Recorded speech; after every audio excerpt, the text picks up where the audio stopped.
The last dawn of the dinosaurs.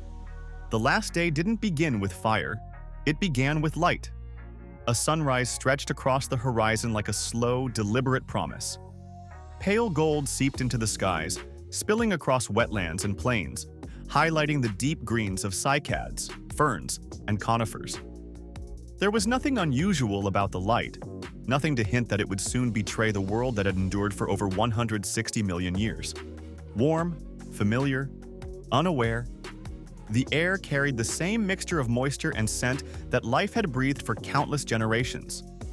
This was the final morning in the age of dinosaurs, though no one, predator or prey, knew it yet. Tiny insects rose with the sun. Birds, or the closest relatives of birds, stirred in trees, and the first small raptors or dromaeosaurs slipped through shadows, alert and silent.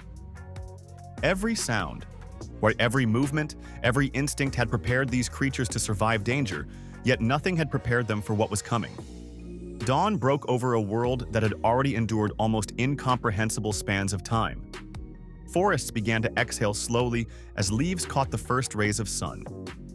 Rivers reflected the light, their surfaces rippling with fish and aquatic reptiles, unaware of the change looming in the heavens. On the banks, enormous bodies stirred. Hadrosaurs shifted cautiously, nostrils flaring as they picked up scents from predators hidden in nearby thickets. Triceratops lifted heads slowly, scanning for threats. The first predators, small but deadly, stretched, testing their muscles, preparing for hunts that would never happen. Across the plains, the movement of herds was rhythmically deliberate. Young followed adults, all mimicking behavior that had guaranteed survival for millennia. Every bird-like dinosaur flapped wings in a prelude to flight. Every armored ankylosaur flexed tail clubs. Every carnivore measured the distance to its prey. The world was alive in ways that humans would never fully comprehend, a network of instincts honed over eons. And on this morning, it expected to endure again.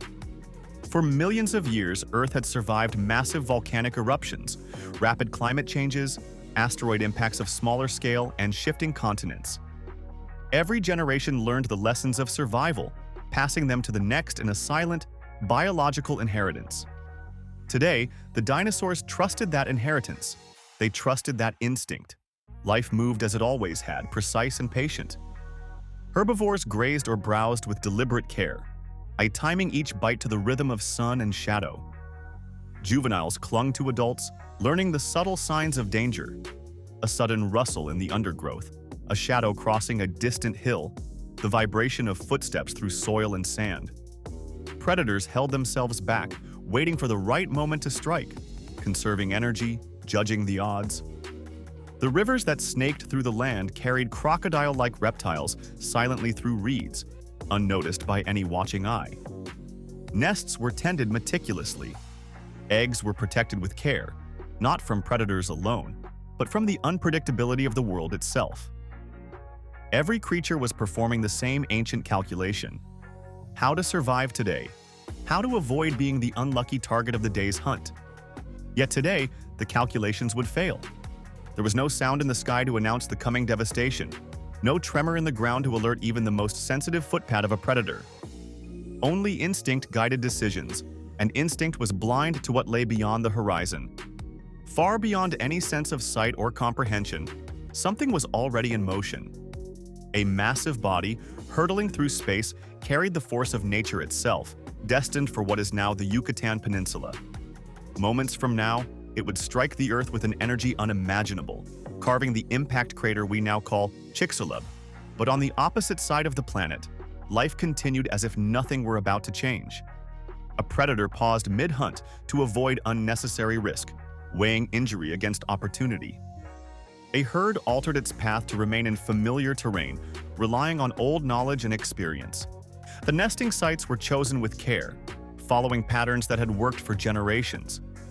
These decisions, honed over millions of years, were critical, yet futile in the face of a planetary-scale event.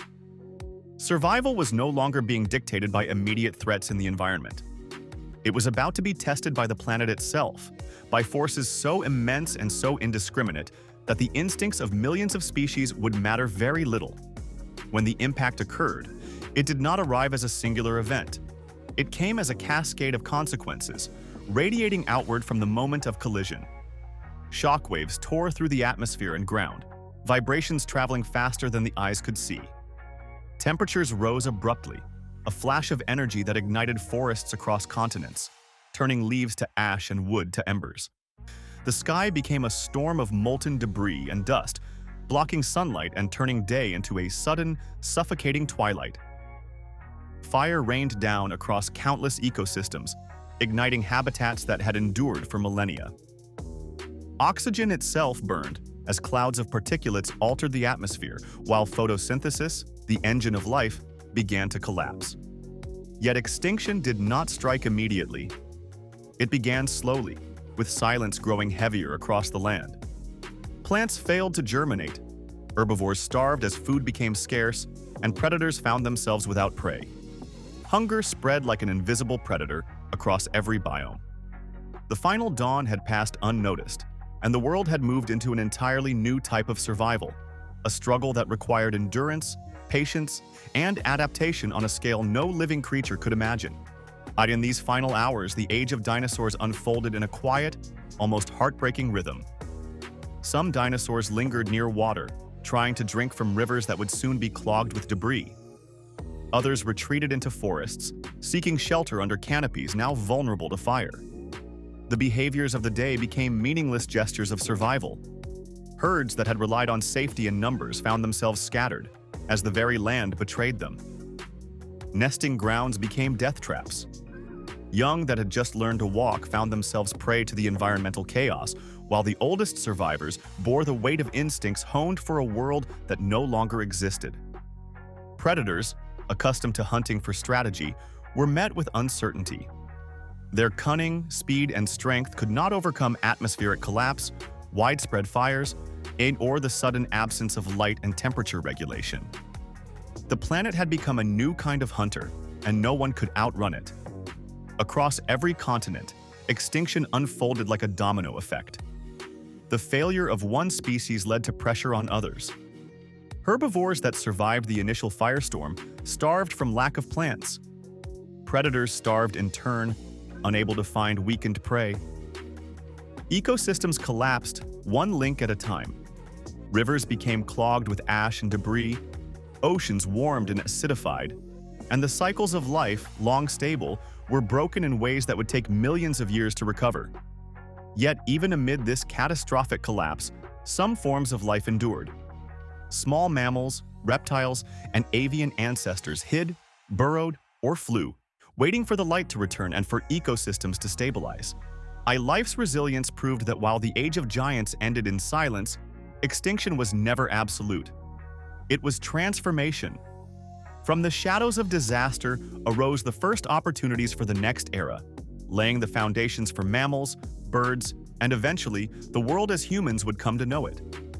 Above the forests and plains, the skies were alive.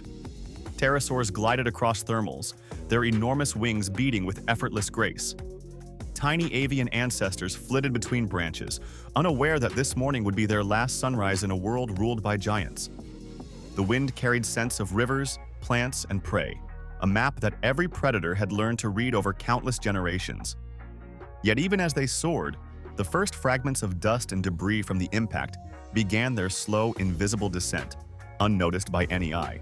The creatures of the sky were the silent witnesses to the beginning of the end, and though they would continue to move, to hunt, and to glide, the rules they had relied upon for millions of years were about to vanish.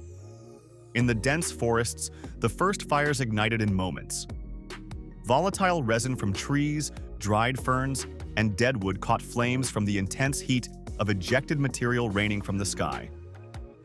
Fires spread like a wave, leaping from treetop to treetop, devouring entire canopies. The smell of smoke reached distant herds, carrying instinctual fear. Dinosaurs that had relied on forest cover for protection suddenly found that cover ablaze. Every shadow that once promised safety became a potential death trap. The forests that had survived volcanic eruptions and ice ages now succumbed to a single celestial event, leaving ash-covered plains where lush greenery had once offered life and shelter. The rivers, usually safe havens for drinking and hunting, became lethal zones. Rising waters carried debris from collapsed banks and scorched vegetation. Aquatic creatures struggled as oxygen levels plummeted and waters became turbid with ash and mud. Crocodile-like reptiles, fish, and amphibians flailed in confusion, while dinosaurs attempting to cross the rivers misjudged currents that had shifted overnight. What was once a source of life turned into a gauntlet of destruction. For many species, instinct to flee to water was a death sentence, a cruel irony that highlighted the totality of the disaster. Dinosaurs had evolved complex social structures to survive predation. Herding provided safety, strength in numbers, and collective vigilance. But the sudden, widespread chaos shattered those strategies. Panicked herds scattered, leaving juveniles exposed and disrupting migration patterns. Predators that relied on confusion or herd dynamics found themselves outmatched by environmental chaos itself.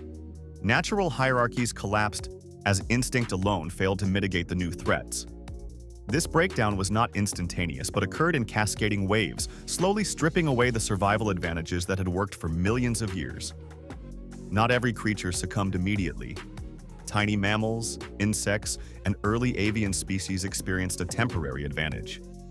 Their size and ability to hide allowed them to survive where the giants could not.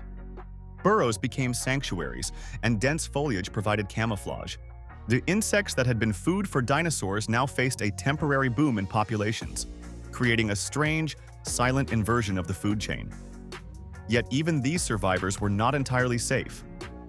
They had to endure a world where fire, ash, and chemical changes in the soil threatened to disrupt every ecological niche they relied on. Survival now depended not on strength or speed, but on cunning, timing, and the ability to adapt to rapidly changing conditions. Even distant oceans felt the impact's reach. Massive tsunamis generated by the asteroid strike surged across coastlines, toppling coastal ecosystems. Coral-like structures, trilobites, and Devonian survivors of the deep past experienced violent disturbances. Floating debris blocked sunlight, affecting plankton, the foundation of marine food chains.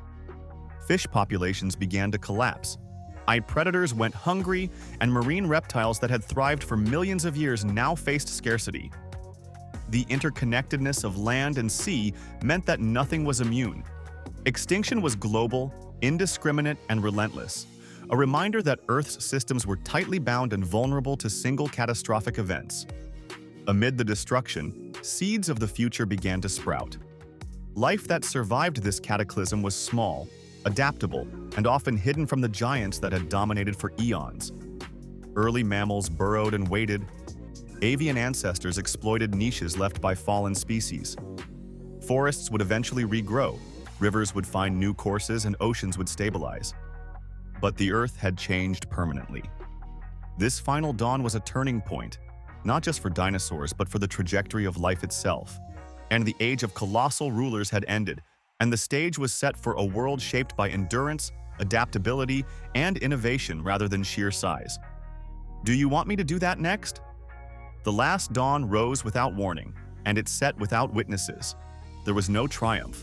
There was no epic final battle. There was only silence and transition. The age of dinosaurs, which had ruled Earth with unmatched diversity, power, and spectacle, ended quietly and indiscriminately.